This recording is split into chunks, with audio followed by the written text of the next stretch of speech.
Welcome back to Davidson Handyman. Today I'm going to be showing you how to replace the front brake pads and rotors on a 2016 Toyota Sienna Limited minivan.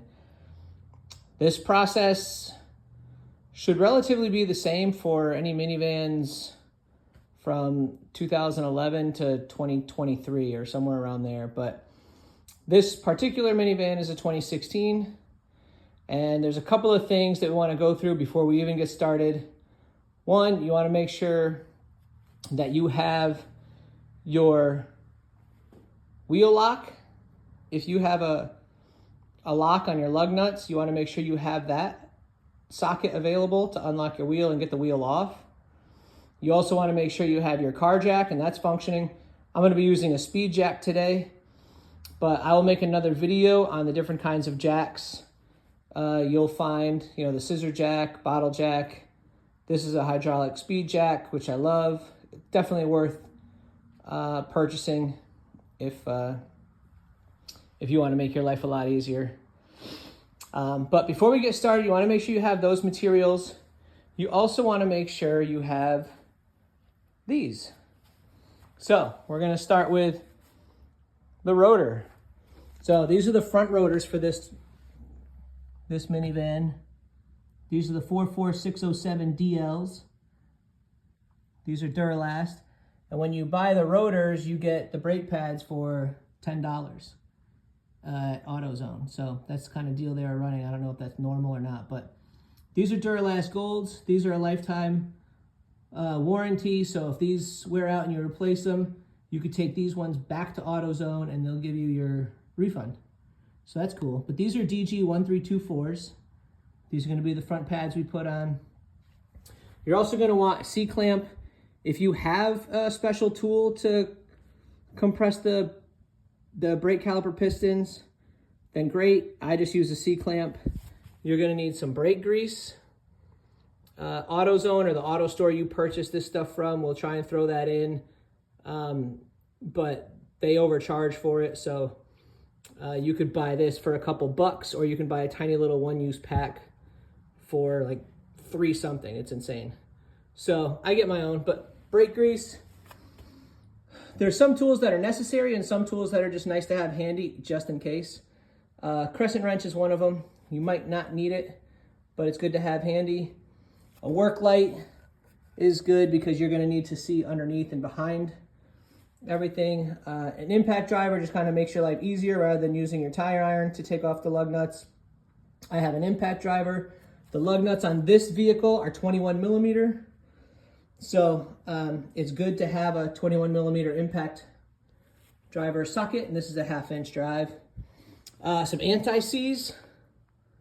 This stuff is great. I put it on the screw threads on the calipers and the rotor bracket just to prevent seizing. So this is good to have, not mandatory or required, but if you can pick some up, it definitely help you out if you ever have to undo those bolts again. A dead blow hammer, a screwdriver. This is the dead blow hammer I use to get the rotor off because they usually are rusted and stuck. The screwdriver I use to get the little metal brackets off of the brake caliper because they like to stick in there.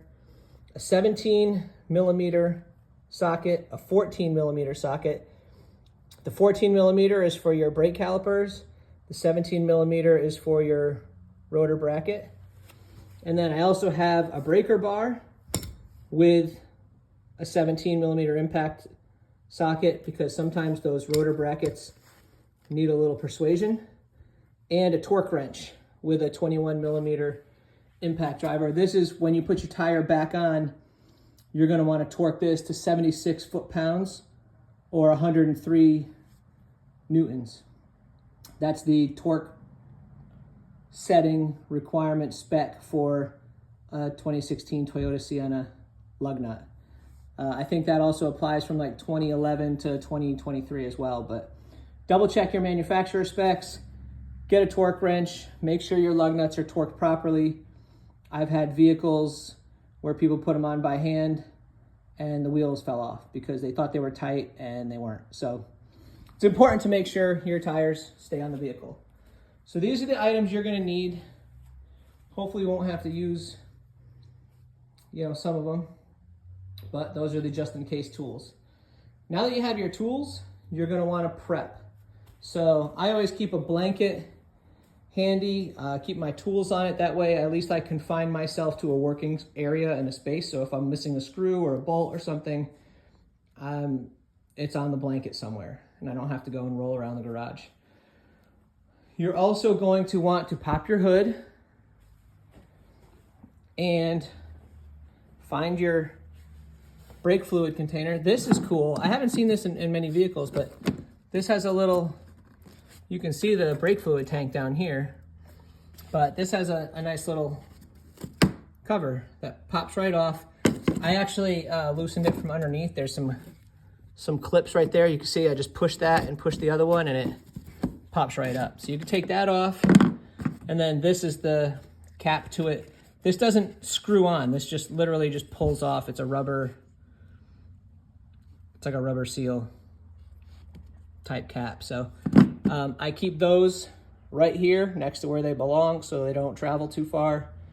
But you want this open because as you compress that brake piston, it's gonna push the brake fluid back up through the brake lines, and then this fluid's gonna raise, and then it'll all kind of settle back down once everything's back together and you push on the brake pedal. But so if you don't take that off, you could build up too much pressure in your brake lines and it could rupture the line, and that would be no bueno.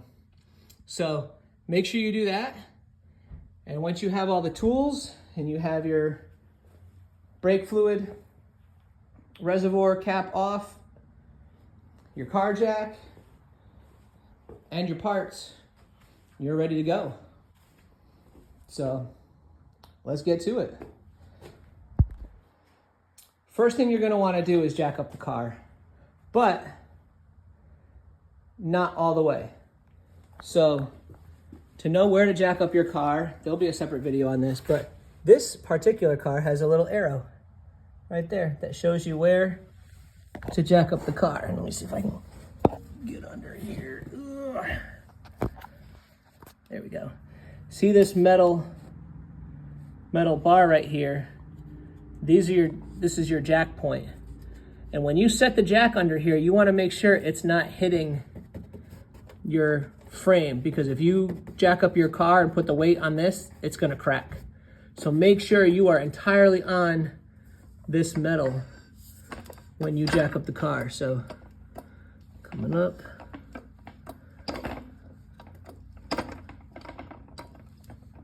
Right there, nailed it.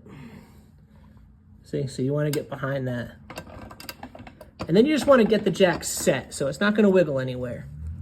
So now that the jack is set, now is the time to loosen the lug nuts. If you jack the car up into the air and then try and loosen the lug nuts, the wheel's going to turn on you. So you want to use the force of gravity in the wheel on the ground to give you the resistance you need to loosen these lug nuts. Once they're loose, then jack up the car. And you only want to jack up the car as high as you have to get the wheel off the ground. You don't need to bring it 2 feet off the ground because there's no point. It just adds risk and it's unnecessary. All you need to do is get the tire off. So 2 inches off the ground, if the bottom of the tire, if you can see through the bottom of the tire, between the tire and the ground, you're good. So we're gonna do that. I'm gonna jack up the car. I'm gonna undo these lug nuts with my 21 millimeter socket and my impact driver. You can use your tire iron, but we're gonna do that. And just like normal bolts, these come off counterclockwise. So if you have a tire iron, I used to have trouble loosening the lug nut with the tire iron. So I would put it at like this angle and then stomp on the top of it. And once you do that, like it comes pretty easily. But anyway, get those off. We'll get the tire, we'll get the car jacked up, we'll get the tire off, and then we'll go from there. Stay tuned. Okay, so the car's jacked up. The lug nuts are loose, you can see. And look at how high I raised it off the ground. I mean, it's literally just a couple of inches, and that's all you need. So that helps keep you a little bit safer, minimizes risk, and it allows you to still get the tire off. And if you don't have one of these, I'm not sponsored, but I absolutely love Milwaukee tools. And this impact driver, this 1/2-inch drive, this thing is amazing. Especially with the M18 red lithium high output battery. Legit. That's the real deal stuff right there. So anyway, so I'm gonna take the rest of these off.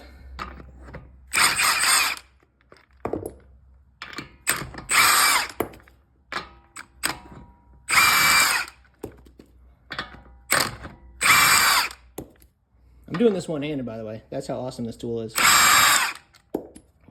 Boom.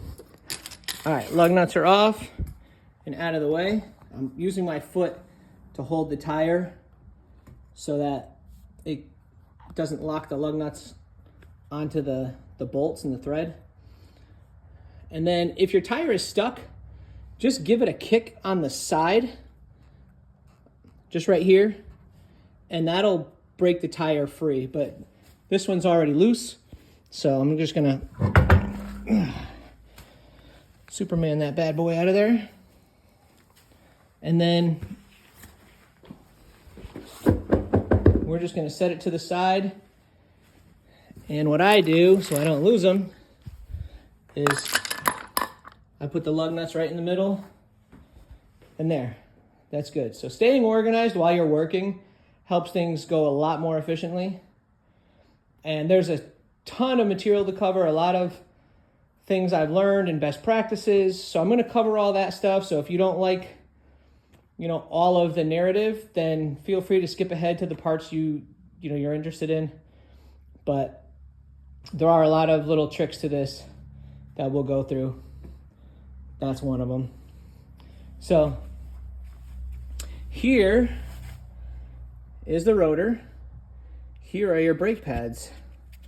This is your brake caliper. And this is what I call the rotor bracket. I don't know. I'm not sure if that's the technical term for it, but it's the bracket that goes over the rotor. So for me, it's a rotor bracket. Step one, we need to take this brake caliper off. And to do that, there are 2 bolts in the back that are 14 millimeter. That's why we have our socket wrench. But one of them, let me see if I can get this light set up here. Perfect. All right. Okay. So from here, one of them is right here at the top, and the other is right here at the bottom. Top and bottom. These are 14 millimeter. We're gonna undo these, and then this is your brake line. So there's fluid in here. You wanna be very gentle with this. You don't wanna put pressure on it. When you take this caliper off, it weighs a fair amount, several pounds. You do not wanna just let this hang and put pressure on the brake line. So what I do is I prop it up on top.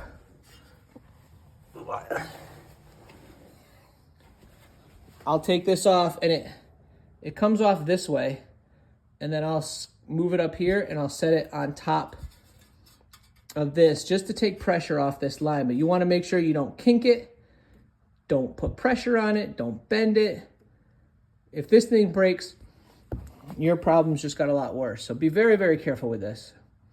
So I'm going to undo these 2 bolts, and then I'll come back and show you the process of getting this caliper off, propping it up, and then we'll go to the next step.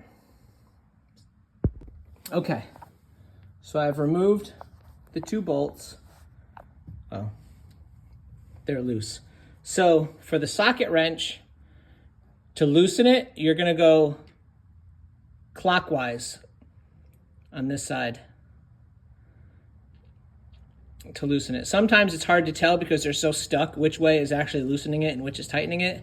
So for this, go clockwise, what I do is I put the socket on it, and then I use my fist to hammer down on the ratchet a couple of times and just kind of break it loose.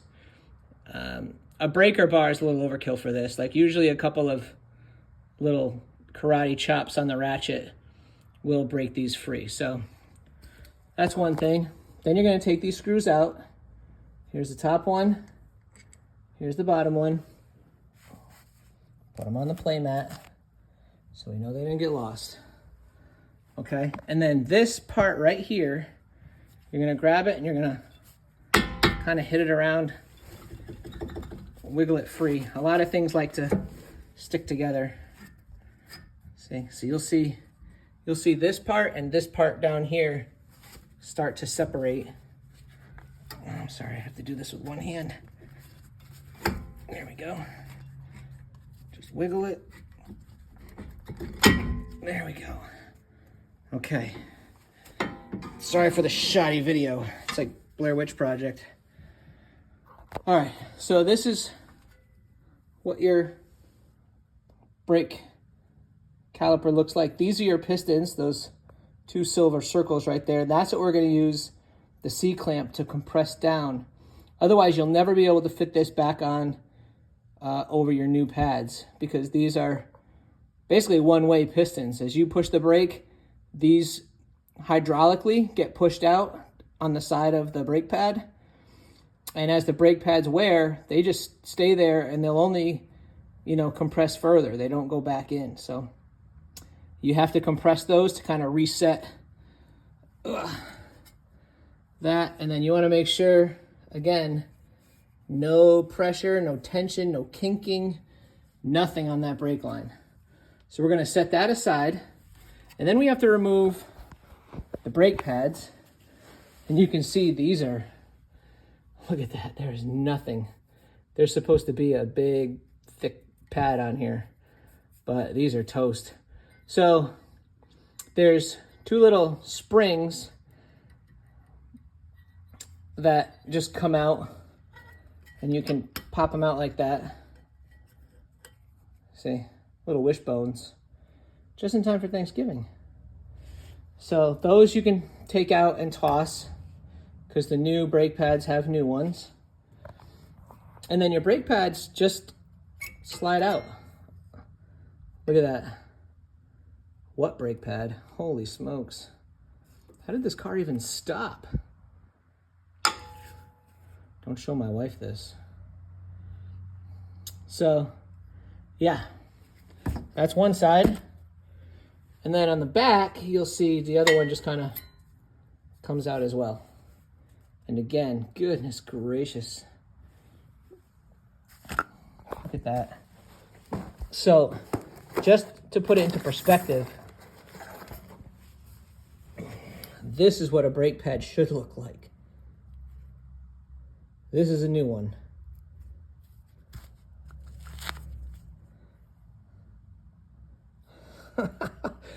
That's insane. Whew. Doing this just in time. So, yeah. And there's two of these, so these are going to be really beefy. So that's why we need to compress those pistons. But we got to get the rotor off first. Normally, if you're just doing pads, like, we start replacing hardware and putting the pads on. But we got to get this bracket off right here, which is pretty easy. There are two 17mm bolts in the back. And I'll show you where those are. If you are looking at it, and you come around here. Here's one of them, and here's the other. You can see how it just attaches to the axle, kind of like a TV mount on the wall.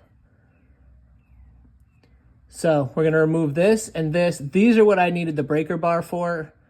On the other side, they tend to get a little stuck. And this gets in the way of using my impact driver, even with an extension, so I had to use the bar. So if your socket wrench works, great. The bolts are going to turn the same way the caliper bolts did. So we're going to be going clockwise to loosen these up. And that's why anti-seize works great for this stuff. They obviously didn't put any on, otherwise I wouldn't have to use a breaker bar. But that's what the anti-seize is for, so that these come out without having to risk shearing anything or breaking anything. But I'm gonna get these two 17mm bolts out, and then we'll go for the next step. Stay tuned. Okay. So that took a couple of seconds. So I used the breaker bar on that bolt right there and the one down here, just like that. And these will just come out. So you unscrew that.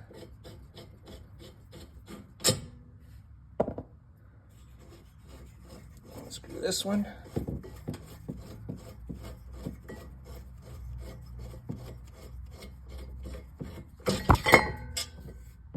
And be careful, because the bracket will literally just fall right off. So there you go. There's your rotor bracket. Remember which way it goes on. These squishy, I don't know what the term is for them, but they're little squishy caterpillar things. And these are where your brake caliper bolts screw in. So you want those facing the inside when you put this back on. You're also, while it's off, you're also going to pay attention to the orientation of this bracket hardware, and you're going to replace these because new ones come in the brake pad kit. So we're going to replace those. You want to make sure the orientation is proper though, so pay attention to that. But I'm going to set that aside. And then the rotor. So a lot of people that do rotors, sometimes there's a little screw here. Like there'll be a hole with a Phillips head screw or something, and that might be what holds the rotor in. This is not a rotor bolt. Do not try and take this off. This is for your axle. The rotor is actually this piece right here, and it goes over the top of this. So this is axle, this is rotor. So if your rotor, oh wow, no hammer required. So this rotor is just coming right off, which is great. But see, we had the dead blow hammer handy anyway. If your rotor didn't come off, which they rarely ever do like that, so shut that light off. If your rotor wasn't coming off, you want to give it a good hard hit right on the side over here. Not in the middle, not over here, because hitting this allows it to turn and kind of breaks it up. So you would want to hit it here and then here, kind of just go around the edges and break it apart. But we didn't need it. So this will now just slide right off. But they're heavy, so hang on a sec. There we go. And that's what your rotor looks like. It just sits on those bolts. See how this is not part of it? The first time I tried to change rotors on my own, I tried to unscrew this bolt and ended up messing everything up. So, not cool. But we're good to go. I like to clean up the threads a little bit, get any loose rust out of the way, all that stuff. Sometimes if you have rust caked in, especially on this part, your bracket, there'll be rust, where those clamps are and all inside, and on the brake caliper, you'll see rust build up all over here. You want to take a wire brush and scrub that rust out and try and scrape it out as much as possible, but do not damage this rubber seal for the pistons. So don't wire brush this part, only the metal. Metal only for the wire brush, okay? So what we're gonna do, I'm gonna take the new rotor now. This guy can, oh, goodness. I'm gonna take the new rotor and I'm just gonna set it right on those lug nut bolts. And then I'm gonna put the new hardware on this bracket, and we'll walk through that. And then we're gonna put that bracket on, And then the rotor portion's done, and we're just onto the brake pads. So stay tuned again. I'm gonna get the new rotor out of the box, get it on the car, and then I'll walk you through replacing this clamp hardware.